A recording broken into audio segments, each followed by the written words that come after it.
Hello friends, welcome to the YouTube channel study record. Friends, आज हम discuss करने वाले हैं हिस्ट्री के ऑब्जेक्टिव क्वेश्चंस के बारे में। मेडाइवल हिस्ट्री के हम टॉपिक डिस्कस कर रहे थे, विजयनगर साम्राज्य। उसी के बारे में हम आगे डिस्कस करने वाले हैं, जो कि ऑब्जेक्टिव क्वेश्चंस के फॉर्म में रहेंगे। ऑब्जेक्टिव क्वेश्चंस हम डिस्कस कर रहे हैं, 15 क्वेश्चंस रहेंगे। पार्ट रहेगा हमारा 13, टॉपिक रहेगा हमारा विजयनगर साम्राज्य। पार्ट 1 टू पार्ट 12 तक हमने मेडाइवल हिस्ट्री के जितने भी ऑब्जेक्टिव क्वेश्चंस हो सकते हैं, भारत पर अरब आक्रमण, महमूद गजनवी, मोहम्मद गौरी और दिल्ली सल्तनत से हम डिस्कस कर चुके हैं सारे क्वेश्चंस। अभी हमारा विजयनगर साम्राज्य चल रहा है।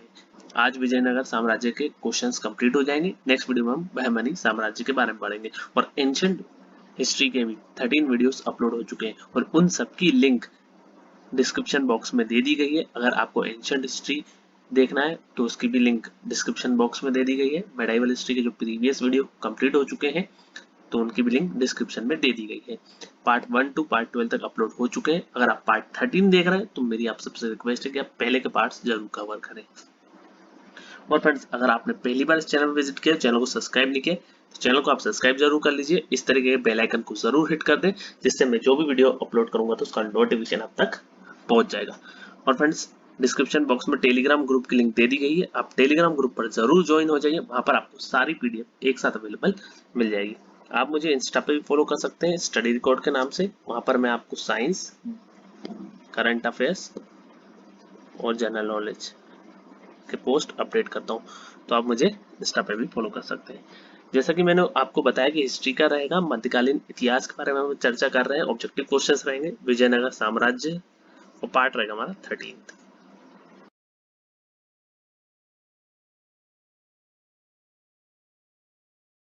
फर्स्ट क्वेश्चन है हमारे आज के सेशन का, इनमें से कौन संस्कृत में जाम्बती कल्याणम का लेखक था? हमारे ऑप्शन है हरिहर एवं बुक्का, देवराय प्रथम, देवराय द्वितीय या फिर कृष्णदेव राय।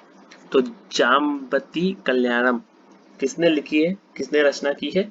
तो ये की है कृष्णदेव राय ने। ठीक है, इंपॉर्टेंट क्वेश्चन है, दोनों क्वेश्चन पूछे जा सकते हैं। ठीक है, तो कृष्णदेव राय ने संस्कृत में जाम्बती कल्याणम की रचना की थी और कृष्णदेव राय ने तेलुगु भाषा में आमुक्त माल्यात जैसी पुस्तक की रचना की थी। ठीक है, इन्होंने दो पुस्तक की रचना की थी, एक जाम्बती कल्याणम, ठीक है, संस्कृत में, और एक तेलुगु की मैं आपको प्रीवियस वीडियो में बता चुका हूँ, आमुक्त माल्यात। ठीक है, और इनका काल जो था वो तेलुगु भाषा के विकास की दृष्टि से क्लासिक युग के नाम से जाना जाता था। ये भी मैंने डिस्कस किया हुआ है। नेक्स्ट क्वेश्चन है, इनमें से किस अभिलेख से 5 संगम भाइयों की वंशावली मिलती है? हमारे ऑप्शन है देवुलापल्ली ताम्रपत्र, पगापेल्लसी ताम्रपत्र, श्रीरंगम ताम्रपत्र या विट्रागुंटा दान। तो इसका राइट आंसर है ऑप्शन नंबर डी, विट्रागुंटा दान। तो विट्रागुंटा दान पत्र अभिलेख में 5 संगम भाइयों की वंशावली मिलती है। संगम पुत्र हरिहर एवं बुक्का मोहम्मद बिन तुगलक के शासनकाल में दक्षिण भारत में 1336 ईस्वी में विजयनगर साम्राज्य की स्थापना की थी इन्होंने। ठीक है, ये मैं बता चुका हूं आपको, 1336 ईस्वी में एमबीटी के शासनकाल में, मोहम्मद बिन तुगलक के शासनकाल के समय पर हरिहर एवं बुक्का ने विजयनगर साम्राज्य की स्थापना की थी। चलिए नेक्स्ट क्वेश्चन देखते हैं, विजयनगर साम्राज्य का पतन किस वर्ष हुआ था तथा इसके अवशेष कहाँ मिले? हमारा ऑप्शन है 1524 ईस्वी अमरावती में, 1565 ईस्वी हम्पी में, 1560 चित्तौड़, 1575 कालीबंगा। ठीक है, तो इसका राइट आंसर है 1565 ईस्वी हम्पी में।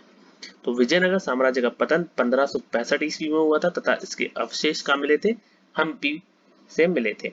विजयनगर की धरती पर शासन करने वाला अंतिम राजवंश जो था वो था आराविडु राजवंश था और इस राजवंश ने 1570 से 1650 तक शासन किया था और इस राजवंश का अंतिम शासक श्रीरंग तृतीय था। ठीक है, तो जब विजयनगर साम्राज्य का पतन होने लग गया था, शुरू हो गया था, वो कब हुआ था? 1565 ईस्वी हम्पी में विजयनगर साम्राज्य का पतन हो चुका था। लेकिन इसके जो राजवंश थे उन्होंने आगे तक शासन किया था, जो कि हम जानते हैं 1570 से 1650 तक अराविडु वंश ने शासन किया था। ठीक है, लेकिन विजयनगर साम्राज्य का जो पतन हो गया था वो 1565 ईस्वी हम्पी में हो गया था। ठीक है, और इस राजवंश का जो अंतिम शासक था वो था श्रीरंग तृतीय। ठीक है, तो ये मैंने आपको बता दिया। नेक्स्ट क्वेश्चन है, हरियर के रूप में शिव की विष्णु के साथ सर्वप्रथम मूर्तियां किस काल में बनी? हमारा ऑप्शन है सातवाहन काल, शुंग काल, कुषाण काल या गुप्त काल। इसका राइट आंसर है ऑप्शन नंबर डी, गुप्त काल। गुप्त काल इसका राइट आंसर हो जाएगा। तो हरियर के रूप में शिव की विष्णु के साथ सर्वप्रथम मूर्तियां गुप्त काल में बनी थी। गुप्त काल में ही सर्वप्रथम त्रिमूर्ति के अंतर्गत ब्रह्मा, विष्णु एवं महेश की मूर्ति बननी प्रारंभ हुई थी। गुप्त काल में ही सर्वप्रथम शिव एवं पार्वती की मूर्ति एक साथ बनाई गई थी, जिसे अर्धनारीश्वर के रूप में दर्शाया गया था। गुप्त काल में वैष्णव धर्म के बाद सबसे अधिक विकास शैव धर्म का हुआ था। ठीक है, तो गुप्त काल में वैष्णव धर्म के बाद सबसे अधिक विकास शैव धर्म का हुआ था। तो ये आपको याद रखना है। ठीक है, चलिए नेक्स्ट क्वेश्चन हम डिस्कस करते हैं। नेक्स्ट क्वेश्चन है, कृष्णदेव राय ने हम्पी में कृष्णा स्वामी मंदिर बनवाया था और यह इस समय किस राज्य में स्थित है? हमारा ऑप्शन है केरल, कर्नाटक, तमिलनाडु या फिर उड़ीसा। तो इसका राइट आंसर है कर्नाटक। कर्नाटक इसका राइट आंसर हो जाएगा। तो कृष्णदेव राय ने हम्पी में कृष्णा स्वामी का मंदिर बनवाया था, यह इस समय कर्नाटक राज्य में स्थित है। और कृष्णदेव राय ने हजारा स्वामी का मंदिर एवं विठल स्वामी के मंदिर का भी निर्माण कराया था। और हम्पी जो है विजयनगर साम्राज्य की राजधानी थी। तो ये आपको याद रखना है। ठीक है, नेक्स्ट क्वेश्चन है, हम्पी किसकी राजधानी थी? हमारा ऑप्शन है बहमनी साम्राज्य, चोल राजवंश, विजयनगर साम्राज्य या चालुक्य राजवंश। मैंने आपको अभी बताया कि हम्पी किसकी राजधानी थी, विजयनगर साम्राज्य की राजधानी थी। हम्पी विजयनगर साम्राज्य की राजधानी थी और यह वर्तमान समय में कर्नाटक के बेलारी जिले में स्थित है। कर्नाटक में कौन से जिले? बेलारी जिले। ठीक है, कर्नाटक राज्य में स्थित है। कर्नाटक राज्य आपको याद रखना है। नेक्स्ट क्वेश्चन है, किस भूभाग के लिए बहमनी साम्राज्य और विजयनगर साम्राज्य बार बार लड़ते रहे? हमारा ऑप्शन है रायचूर दोआब, वारंगल, मदुरई या फिर मालाबार। इसका राइट आंसर है option number A, Raichur Doab.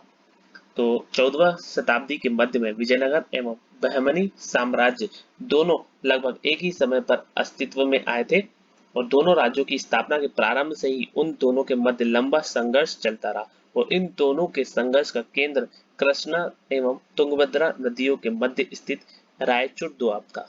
कौन कौन सी नदी के मध्य स्थित है? कृष्णा एवं तुंगभद्रा। ठीक है, तो कृष्णा एवं तुंगभद्रा नदी के मध्य स्थित रायचूर दोआब था। नेक्स्ट क्वेश्चन है, विजयनगर साम्राज्य के प्रमुख प्रांतपति क्या कहलाते थे? हमारे ऑप्शन है मेयर, पोलीगर, राउत या फिर नायक। तो हमारा राइट आंसर है ऑप्शन नंबर डी, नायक। ठीक है, तो एच कृष्ण शास्त्री के मतानुसार विजयनगर साम्राज्य 6 प्रमुख प्रांतों में विभक्त था। प्रत्येक प्रांत एक राज प्रतिनिधि अथवा नायक के अधीन था और प्रत्येक नायक अपने अधिकार क्षेत्र में नागरिक, सैनिक तथा न्याय संबंधी शक्तियों का उपयोग किया करता था। ठीक है, तो विजयनगर साम्राज्य के प्रमुख प्रांतपति क्या कहलाते थे? बस आपको ये याद रखना है, नायक कहलाते थे। नेक्स्ट क्वेश्चन है, कौन सा राज्य उस संघ में नहीं था जिसने तालीकोटा की लड़ाई में हिस्सा नहीं लिया? हमारे ऑप्शन है अहमदनगर, गोलकुंडा, बरार या फिर बीजापुर। तो हमारा राइट आंसर है ऑप्शन नंबर सी, बरार। तो बरार को छोड़कर सभी ने विजयनगर से युद्ध किया था। ठीक है, जब माना जाता है कि बहमनी साम्राज्य अलग अलग हो गया था 5 राज्यों में, तो उसमें से बरार जो था उसने हिस्सा नहीं लिया था। तो तालीकोटा का जब युद्ध हुआ था विजयनगर साम्राज्य और बहमनी साम्राज्य में, तो उसमें बरार ने हिस्सा नहीं लिया था।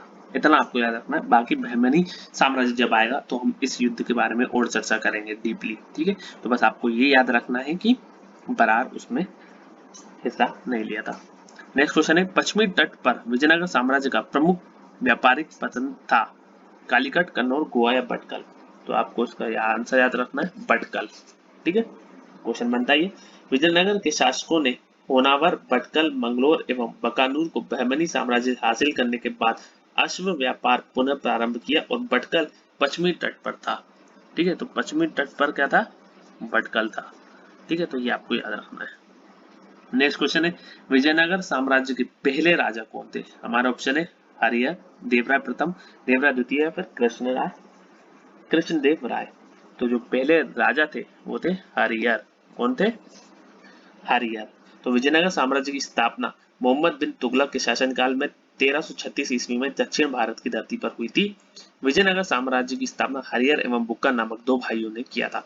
हरिहर एवं बुक्का के पिता का नाम संगम था, इसलिए हरिहर एवं बुक्का ने अपने पिता की याद में विजयनगर की धरती पर जिस राजवंश की स्थापना किया उसको संगम राजवंश के नाम से जानते हैं। ठीक है, और संगम राजवंश का जो पहला शासक था वो हरिहर प्रथम था। ठीक है, हरिहर क्या था? हरिहर प्रथम था। हरिहर भी बोल सकते हैं, हरिहर प्रथम भी बोल सकते हैं। तो ये आपको याद रखना है। नेक्स्ट क्वेश्चन है हम्पी में स्थित स्मारकों का समूह किस राज्य में? हमारा ऑप्शन है केरल, कर्नाटक, तमिलनाडु या फिर उड़ीसा। तो मैंने आपको अभी बताया हम्पी कहाँ स्थित है? कर्नाटक में। कर्नाटक इसका राइट आंसर हो जाए। हम्पी में स्थित स्मारकों का समूह कर्नाटक में स्थित है। विजयनगर साम्राज्य की प्रारंभिक राजधानी हम्पी थी और हम्पी वर्तमान समय में कर्नाटक के बेलारी जिले में स्थित है। नेक्स्ट क्वेश्चन है तालीकोटा के युद्ध के समय विजयनगर साम्राज्य में कौन से राजवंश का राज था? बहुत ही इंपॉर्टेंट क्वेश्चन है, बहुत ही अच्छा क्वेश्चन और बहुत ही इंपॉर्टेंट क्वेश्चन है। हमारा ऑप्शन है सालू वंश, संगम वंश, तुलु वंश या फिर आरविडु वंश। ठीक है, तो अभी मैंने आपको बताया कि तालीकोटा का युद्ध कब हुआ था? तालीकोटा का युद्ध कब हुआ था? 1565 में। और आरविडु वंश ने कब से कब तक शासन किया था? 1570 से 1650 तक। तो ये तो हो ही नहीं सकता। ठीक है, इसका राइट आंसर है तुलु वंश। ठीक है, तुलु वंश इसका राइट आंसर हो जाएगा। तो तालीकोटा का युद्ध 1565 ईस्वी को हुआ था और इस युद्ध में दक्षिण भारत के 4 मुसलमान राज्यों ने मिलकर विजयनगर साम्राज्य को पराजित किया था। तो बहमनी राज्य जो था वो 5 राज्यों में बढ़ गया था, बीजापुर, गोलकुंडा, अहमदनगर, बीदर और बरार। ठीक है, तो जिसमें बरार ने हिस्सा नहीं लिया था। तो 4 राज्यों ने, मुस्लिम राज्यों ने हिस्सा लिया था, बीजापुर, गोलकुंडा, अहमदनगर और बीदर। ये आपको याद रखना है। ठीक है, और उस समय जब युद्ध हुआ विजयनगर का शासक तुलुक राजवंश के सदाशिव राय था और इसके मंत्री का नाम राम राय था। और तालीकोटा के युद्ध में विजयनगर के पराजय के साथ विजयनगर का पतन प्रारंभ हो गया था। ठीक है, और तालीकोटा के युद्ध को ही हम राक्षसी तांगरी का युद्ध कहते हैं। ठीक है, और उस समय के दक्षिण भारत के मुस्लिम राज्यों में शामिल किया जा सकता था बीजापुर, गोलकुंडा, अहमदनगर एवं बीदर, जो कि मैंने आपको बताया है। ठीक है, तो ये पॉइंट आपको क्लियर हो गया होगा। अब नेक्स्ट क्वेश्चन देखते हैं कृष्णदेव राय के दरबार में अष्टदिग्गज कौन थे? 8 तेलुगु कवि, 8 मंत्री, 8 महान सेनापति या फिर 8 परामर्शदाता। कृष्णदेव राय के दरबार में 8 दिग्गज जो थे, 8 दिग्गज जो थे वो थे 8 तेलुगु कवि थे। ठीक है, 8 तेलुगु कवि थे। तो कृष्णदेव राय का शासनकाल विजयनगर में साहित्य का क्लासिकी युग माना जाता है। उसके दरबार को तेलुगु के 8 महान विद्वान एवं कवि, जिन्हें अष्टदिग्गज कहा जाता है, सुशोभित करते थे। इसलिए इसके शासनकाल को तेलुगु साहित्य का स्वर्ण युग भी कहा जाता है। और कृष्णदेव राय ने आंध्र भोज की भी उपाधि धारण की थी। और कृष्णदेव राय स्वयं एक उत्कृष्ट कवि और लेखक थे। उनकी प्रमुख रचना अमुक्त माल्यार्थ थी, जो तेलुगु भाषा के 5 महाकाव्यों में से एक है। इसके अतिरिक्त कृष्णदेव राय को कला और निर्माण कार्य में भी रुचि थी। उसने नागलपुर नामक नगर की स्थापना की और उसके समय में पुर्तगाली यात्री डोमिंगो पायस ने विजयनगर साम्राज्य की यात्रा की थी। और बाबा ने अपनी आत्मकथा में कृष्णदेव राय को भारत का सबसे शक्तिशाली शासक बताया है। तो ये मैं आपको बता चुका हूँ। तो आई होप इस क्वेश्चन से भी आपको बहुत कुछ एनालिसिस हो गई होगी कृष्णदेव राय के बारे में। नेक्स्ट क्वेश्चन है कौन से युद्ध से विजयनगर साम्राज्य का पतन हुआ? हमारा ऑप्शन है पानीपत युद्ध, कर्नाटक युद्ध, ताकाकुल्लम युद्ध या फिर तालीकोटा युद्ध। तो मैंने आपको यही बताया है अभी कि तालीकोटा का युद्ध के बाद से विजयनगर साम्राज्य का पतन होना शुरू हो गया था। ठीक है, तो ये आपको याद रखना है। आई होप फ्रेंड्स आप सभी को ये वीडियो पसंद आया होगा। अगर फ्रेंड्स आपको ये वीडियो पसंद आया तो लाइक जरूर करें, शेयर करें अपने फ्रेंड्स के साथ, और स्टडी से रिलेटेड कोई भी व्हाट्सएप ग्रुप हो तो उस ग्रुप में आप इस वीडियो को जरूर शेयर कर दीजिए। और फ्रेंड्स अगर आपने अभी तक चैनल को सब्सक्राइब नहीं किया है तो चैनल को आप सब्सक्राइब जरूर कर लीजिए और इस तरीके के बेल आइकन को जरूर हिट कर दें, जिससे मैं जो भी वीडियो अपलोड करूंगा तो उसका नोटिफिकेशन आप तक पहुंच जाएगा। और फ्रेंड्स आपको वीडियो कैसा लगा ये आप मुझे कमेंट बॉक्स में कमेंट करके बताएंगे। अगर वीडियो अच्छा लगा हो तो आप एक लाइक जरूर कर दीजिए, जिससे मुझे मोटिवेशन मिलता है। Thank you friends for watching, have a nice day, thank you.